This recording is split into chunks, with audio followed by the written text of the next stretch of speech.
बिस्मिल्लाहिर्रहमानिर्रहीम। अस्सलाम वालेकुम। खुश रहें, आबाद रहें, जहाँ भी रहें, हैप्पी रहें और हेल्दी रहें। तो मैं हूँ फ़ाइज़ा और वेलकम करती हूँ आपको चटपटे पकवान में। आज ये चटपटे पकवान में बना रही हूँ मैं कुछ स्वीट स्पेशल। बहुत ही आसान सा मीठा आपको बताने वाली हूँ। आज मैं बना रही हूँ orange jelly triple layer dessert. बहुत ही मज़ेदार है और इजी है और झटपट से बन जाने वाला है। जब भी कोई दावत हो तो झटपट से ये रेसिपी बनाएं और अपने गेस्ट को खुश कर दें। तो आपने करना ये है कि वीडियो को एंड तक देखना है और अगर मेरी वीडियो अच्छी लगे तो प्लीज़ प्लीज़ लाइक कर दिया करें और चटपटे पकवान को सब्सक्राइब करें। तो चलें स्टार्ट करते हैं। तो यहाँ पे मैंने ले लिया है एक चॉपर और चॉपर में मैं डालने लगी हूँ एक पैकेट है मेरे पास कैंडी बिस्किट्स का। आपको जो बिस्किट पसंद हो आप वही ले सकते हैं, मगर वो क्रीम वाले नहीं होने चाहिए। तो यहाँ पे इनका मैंने चूरा बना लेना है, बिल्कुल पाउडर फॉर्म में ले आना है। अगर आपके पास चॉपर अवेलेबल नहीं है तो आप किसी भी जिप लॉक में ये बिस्किट डालें और बेलन की मदद से इनको बारीक सा पीस लें। तो 1 से 2 मिनट तक देखिए मैंने यहाँ पे चॉपर को चलाया है और बिल्कुल ये पाउडर फॉर्म में मेरे पास बिस्किट आ चुके हैं। तो चलें जी इनको निकाल लेते हैं, एक बाउल में इनको शिफ्ट कर लेते हैं। तो बहुत ही आसान सी रेसिपी है, इसको लाजमी ट्राई करें, आपको बहुत पसंद आएगी।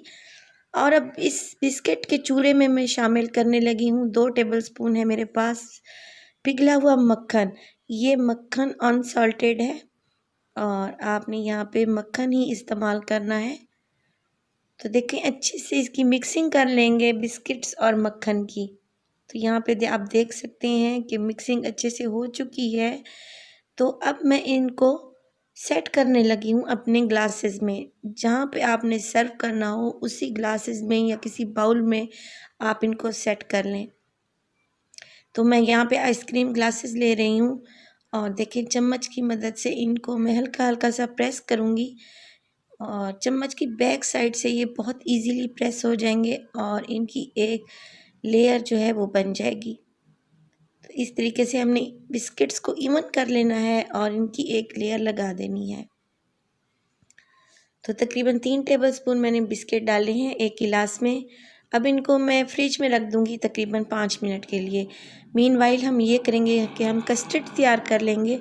यहाँ पे मैंने ले लिया है 1.5 कप दूध और दूध मैं फ्रेश वाला इस्तेमाल कर रही हूँ। अब इस दूध में डालने लगी हूँ मैं 2 टेबलस्पून है मेरे पास चीनी।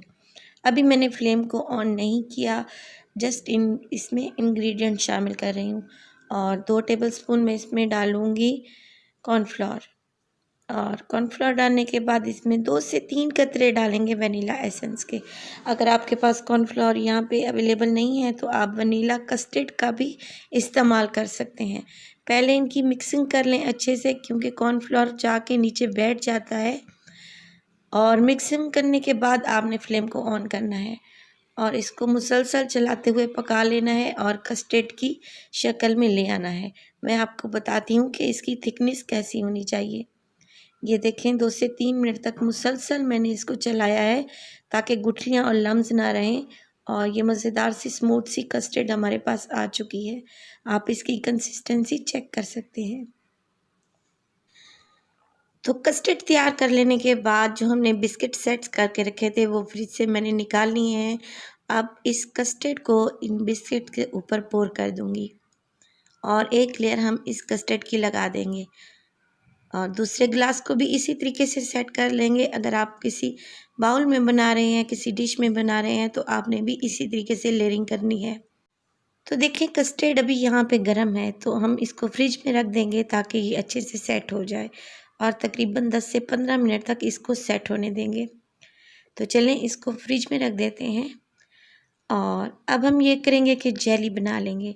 तो जेली बनाने के लिए मैंने लिया है यहाँ पे एक पैकेट ऑरेंज जेली। ये आप पे डिपेंड करता है कि आप जेली का कौन सा फ्लेवर लेना चाहते हैं। तो मैं यहाँ पे ऑरेंज जेली का इस्तेमाल कर रही हूँ। ये देखने के साथ साथ फ्लेवर में भी बहुत ही मज़े की होती है।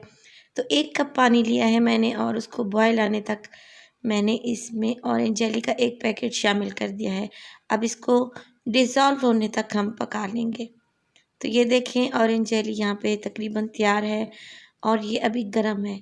1 से 2 मिनट तक इसको चम्मच से हिलाएंगे ताकि ये थोड़ी सी कूल डाउन हो जाए, ताकि हम इसको अपने डिज़र्ट पे पोर कर सकें।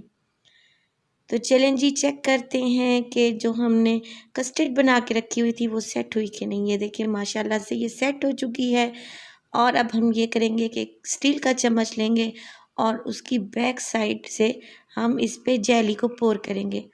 ऐसा इसलिए करना ज़रूरी है क्योंकि जेली हमारी इवनली हर जगह फैल जाए और इसके एक मज़ेदार सी लेयर भी लग जाएगी।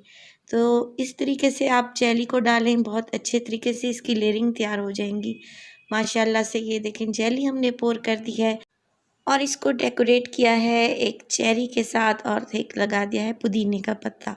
माशाल्लाह से देखने में ये जितना मज़ेदार डिज़र्ट लग रहा है, खाने में उतना ही टेस्टी और लाजवाब है। उम्मीद करती हूँ आपको रेसिपी पसंद आई होगी।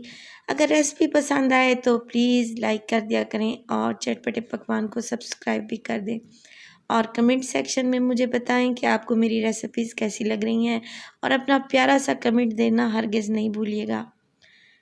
तो अपना बहुत सारा ख्याल रखिएगा। मिलते हैं आपसे नेक्स्ट वीडियो में नेक्स्ट रेसिपीज़ के साथ। फ़ाइज़ा को दीजिए इजाज़त। टिल देन अल्लाह निगहबान।